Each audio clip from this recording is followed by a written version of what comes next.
এই শীতের আমেজে এইরকম গরম গরম চাইনিজ স্যুপ বাড়িতে বানিয়ে ফেললে কেমন লাগে বলুন তো। শীতের সন্ধ্যায় এবং সকাল ব্রেকফাস্টে এইরকম যদি একটা চাইনিজ গরম গরম স্যুপ বানিয়ে নিন, বাড়ির সবাই একেবারে আপনার প্রশংসায় পঞ্চমুখী হয়ে উঠবে। স্যুপটা আমি কিভাবে বানালাম সেই সব ভিডিও আমি আপনাদের সাথে দেখাবো। তবে আমার বাড়িতে সেরকমভাবে সবজি ছিল না। আপনাদের বাড়িতে যদি আপনাদের ক্যাপসিকাম, গাজর, বিম কড়াই, বাঁধাকপি এরকম সিজনের যদি সবজি থাকে অবশ্যই সেগুলো নেবেন অল্প অল্প করে। যেরকম আমার কাছে এই মুহূর্তে হাতের কাছে কিছুই ছিল না। বাবু কয়েকদিন ধরেই স্যুপটা খাওয়ার জন্য অনেক জেদ করছিল, তাই আমার বাড়িতে চিকেন ছিল ফ্রিজে রাখা আর কিছু অল্প পরিমাণে সবজি, যেটা আমি দেখতে পাচ্ছেন। আমি কিছু রসুন নিয়েছি, তার সাথে আদা নিয়েছি, বিম কড়াই, কাঁচা লঙ্কা আর পেঁয়াজ। আর হ্যাঁ, প্রথমে আমি কড়াই নিয়ে নিয়েছি, কড়াইয়ের মধ্যে সাদা তেল আর গোলমরিচ ফোড়ন দিয়ে নেব। তার সাথে অল্প করে আদা আর রসুন দিলাম। পেঁয়াজটা আমি গোটা গোটা দেবো। আদা রসুনটা একটু ফোড়নের মতো করে হালকা করে ভেজে নেবেন, এতে কোনো লাল করে ভেজে নেওয়ার কোনো দরকার নেই। আর এই তেলের মধ্যেই কিন্তু আমি আস্ত বড় বড় যে গোটা চিকেন আছে, এই গোটা চিকেনগুলোকে আমি কিন্তু সুন্দর করে একটু ফ্রাই করে নেব, তবে খুব বেশি না, হালকা আমি ফ্রাই করে নেব।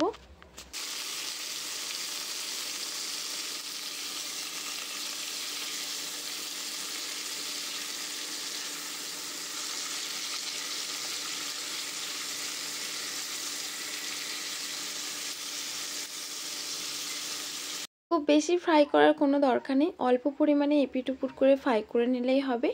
আর আমার কড়াটা একদম তেমনভাবে গরম হয়েছিল না, যার জন্য একটু চিকেনটা আটকে যাচ্ছে। আর এর মধ্যে দিয়ে দেবো গোটা পেঁয়াজ, যেটাকে আমি 4 ভাগ করে নিয়েছি ভেতর থেকে। তার সাথে আমি দেব রসুন, গোটা গোটা রসুন। তো এইগুলো দিলে পারে এগুলোর টেস্ট অনেক ভালো আসে। এবারে আপনাদের পরিমাণ মতো জল দিয়ে নেব, যেটা আপনারা যেই পরিমাণে স্যুপটা খেতে চাইছেন সেই পরিমাণে।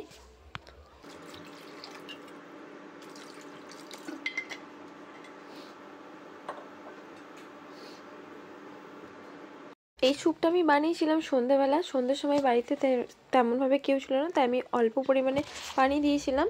তবে কি বলুন তো, আপনারা যেই বাড়ির মেম্বার অনুযায়ী আপনারা সেই রকমভাবে স্যুপে পানি দেবেন, বা বেশি করে পানিটা দিতে পারেন যেহেতু আপনাদের যদি বেশি মেম্বার থাকে। তো এই স্যুপের মধ্যে যে আমি চিকেনটা দিয়েছি, এটা কিন্তু অবশ্যই মিনিমাম 5 থেকে 7 ঘন্টা ভালো করে বয়েল হতে দেবেন, কারণ চিকেনটা একটু সেদ্ধ হয়ে যাবার ব্যাপার আছে। তার সাথে কিন্তু আপনাদের পেঁয়াজগুলো যেন নরম হয়ে আসে। তো আমি 5 থেকে 7 মিনিটের একটু বেশি করেছি, আপনারা চাইলে বেশিও করতে পারেন, তাহলে ভালো কুক হয়ে যাবে চিকেনটা ভেতর থেকে।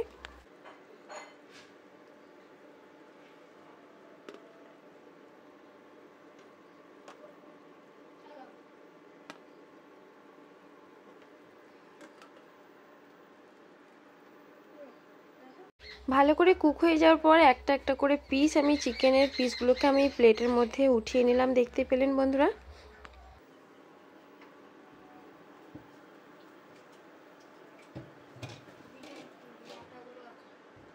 জলের মধ্যে আমি চিকেনটা সেদ্ধ করে নিলাম, এই জলটাই কিন্তু দিয়ে আমি স্যুপ বানাবো।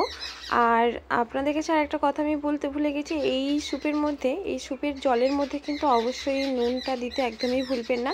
আমি ওগুলোকে ভেতরে যে পেঁয়াজ আদা রসুনের যে মেটেরিয়ালগুলো ছিল এগুলোকে আমি ছেঁকে নিলাম। আপনারা চাইলে এই যে ছাঁকনির মধ্যে থেকে এগুলোকে ভালো করে একটু ম্যাথা করে নেওয়ার চেষ্টা করবেন, যাতে এই যে আদা রসুন তারপর পেঁয়াজ এইসবের জিনিসগুলো একটু ভালো করে নরম করে নিয়ে ছেঁকে নিলে পরে ওটার মেটেরিয়ালগুলো স্যুপের মধ্যে মিশে যাবে, খেতে কিন্তু অনেকটা ভালো লাগবে। এই ছাঁকনির মধ্যে যেই সবগুলো ছিল আদা রসুন এগুলোকে আমি ভালো করে মিশিয়ে নিয়ে ছোট ছোট করে পিস যখন হয়ে গেছিলো আমি স্যুপের মধ্যে দিয়ে নিয়েছিলাম। আর আপনারা চাইলে স্কিপ করতে পারেন বা রসগুলোকে নিয়ে আপনারা ছোবড়াগুলো ফেলে দিতেও পারেন, তবে আদাটা মুখে লাগলে ভালো লাগে স্যুপের মধ্যে, আমার ভালো লাগে। এটা হচ্ছে অপশনাল, এটা হচ্ছে আমার একটা পার্সোনাল, তোমরাও অবশ্যই করতে পারো। তারপরে চলুন এবার চিকেনগুলোকে একটা কাঁটা চামচের সাহায্যে চেপে আর একটা কাঁটা চামচের সাহায্যে ওগুলোকে ছোটো ছোটো করে একদম ছোটো ছোটো সরু সরু করে কেটে নেব। তবে এটা যখন হালকা ঠান্ডা হয়ে যাবে আপনারা পারলে হাত থেকেও করতে পারবেন, অবশ্যই সরু সরু করে রোয়াগুলো বার করে নেবেন, তারও ভালো বেশি হবে। আর কাঁটা চামচের মধ্যে বড় বড় পিস হয়ে যাচ্ছে, আমি ঠান্ডা হয়ে যাওয়ার পরও কিন্তু আমি ছোটো ছোটো করে কেটেও নিয়েছিলাম হাত দিয়ে।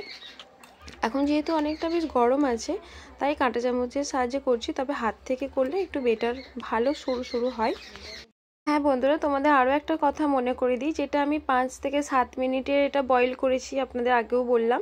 আর এটা চাইলে আপনারা একটু বেশি করে বয়েল করে নেবেন, কারণ 10 মিনিট করলেও ভালো হয়, কারণ এটা স্যুপ তো, স্যুপের ব্যাপার। হ্যাঁ বন্ধুরা, আমরা সবাই জানি বয়েল করা জিনিস হেলথের জন্য অনেক ভালো। তো আমি খুব ভালো করে এটাকে আমি করে নিয়েছিলাম। আর যদি হাড়ওয়ালা হয়, তবে হাড্ডি যেহেতু থাকে অবশ্যই সেগুলোকেও ভালো করে বয়েল করে বা ছোটো ছোটো করে হাত দিয়ে একটু কেটে নেবেন। এবারে যে স্যুপের যে আমি জলটা রেখেছিলাম ছাঁকনি করে, ওটাকে আমি আবার কড়াইয়ের মধ্যে ঢেলে দিলাম। তার মধ্যে এবার দিয়ে নেব ক্যাপসিকাম, কাঁচা লঙ্কা। আর সেই রকমভাবে আপনাদের সাথে প্রথমেই শেয়ার করলাম, আমার তেমনভাবে সবজি না থাকার কারণে আমি অনলি এইগুলো হাতের সামনে ছিল। আর এই যে দেখতেই পেলেন আমার হাতে ছেঁড়া ছেঁড়া আরও বেশি ভালো হয়েছে। তো ছেঁড়া ছেঁড়া যে চিকেনগুলো আছে ওর মধ্যে দিয়ে নিলাম। এবারে এর মধ্যে দিয়ে নেব অল্প করে, অবশ্যই লবণটা আপনারা চেক করে দেখে নেবেন যে লবণ ঠিক আছে কিনা। এর মধ্যে আপনাদের বাড়িতে যেরকম যদি সয়া সস থাকে সয়া সস, আর থাকে টমেটো, যদি সস থাকে টমেটো সস। আর এটা আমি দিয়ে নিয়েছিলাম গোলমরিচের গুঁড়ো, যেটা আমার কাছে গোলমরিচ গুঁড়োর কোনো প্যাকেট ছিল না, আমি হাতে নোড়ার মধ্যে বেটে নিয়েছিলাম।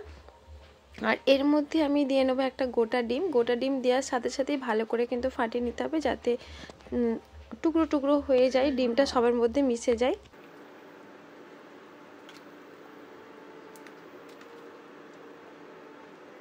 দেখতেই পেলেন আমি কিন্তু ডিমটা দেওয়ার সাথে সাথে একটু নাড়তে শুরু করে দিলাম, যাতে ডিমটা একেবারে এক জায়গায় জমাট না বেঁধে যায়, স্যুপের মধ্যে ছোট ছোট টুকরো হয়ে মিশে যায়।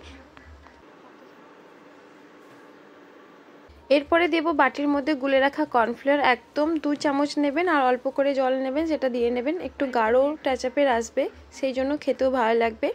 আর অবশ্যই কিন্তু লবণটা চেখে নেবেন, আমিও চেখে নিলাম, কারণ অনেক কিছু সবজি পড়েছে, ডিম পড়েছে, হয়তো একটু এদিক ওদিক হতে পারে। আপনাদের লবণ অনুযায়ী আপনারা অবশ্যই দেখে নেবেন, চেক করে নেবেন। সব কিছু উপকরণ দেওয়ার পর আবার আরও একবার ভালো করে অল্প করে ফুটিয়ে নেব। তারপরে আমার রেডি হয়ে যাবে স্যুপ। দেখুন কতটা ভালো লাগছে দেখতে, দেখেই মনে হবে যেন এখনই খেয়ে নিই। আমি করেছিলাম এটা সন্ধ্যেতে, তবে কিন্তু এখনই আমার দেখে এখনও লোভ লাগছে। বিশ্বাস করুন এত মজা হয়েছিল, এত টেস্টফুল হয়েছিল। বাড়িতে আমাদের দুজনের জন্য করেছিলাম, আর আপনাদের ভাইয়াও এসে বলছে না আমাকে একটু দাও, বেশ সুন্দর হয়েছে, মজা হয়েছে। আর হ্যাঁ, আমি এখানে যে গোলমরিচটা গোটা নিয়েছিলাম, আপনার হাতের কাছে সেরকম গুঁড়ো করা ছিল না, যেগুলো গুঁড়ো 5 টাকার প্যাকেট পাওয়া যায়, বা এটা বড় প্যাকেটও পাওয়া যায় আপনাদের ইচ্ছা মতো। গোলমরিচ ছিল না, তাই আমি গোটাটাকেই গুঁড়ো করে নিয়েছিলাম। আর গুঁড়ো দিলে পরে আরও মনে হয় ভালো হতো। যাই হোক, এতেও কিন্তু অনেক সুন্দর হয়েছে। এই যে আমার স্যুপ রেডি হয়ে গেছে, দেখতে পাচ্ছেন এত ভালো লাগছে।